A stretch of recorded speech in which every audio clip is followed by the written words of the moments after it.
welcome back to my channel. So in this video I'm going to show you how you can simply convert your JPEG or images to PDF on your phone without the use of any third-party application. In this case we are just going to use a web browser.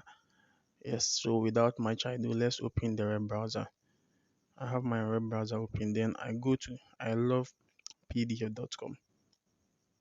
Yes, this website. So this website has a lot of options that you can maneuver your way through. So right now let me go to JPEG to PDF. Yes, click on this option and select JPEG images, the images that you want to convert to PDF. So in this case, I'm going to choose these three images and click on done.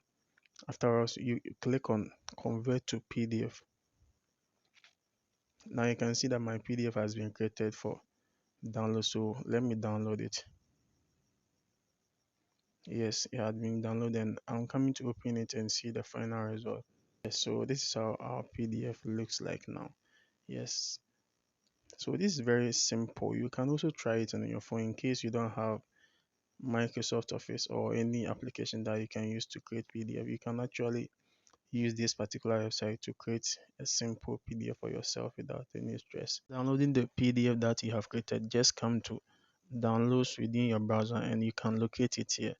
Yes, mine has been saved as screenshot underscore 2023 blah blah blah dot pdf. Yes, there you go. So you can try this particular process on your phone. All right, so if you found this video helpful, make sure you subscribe to my channel for more updates like this.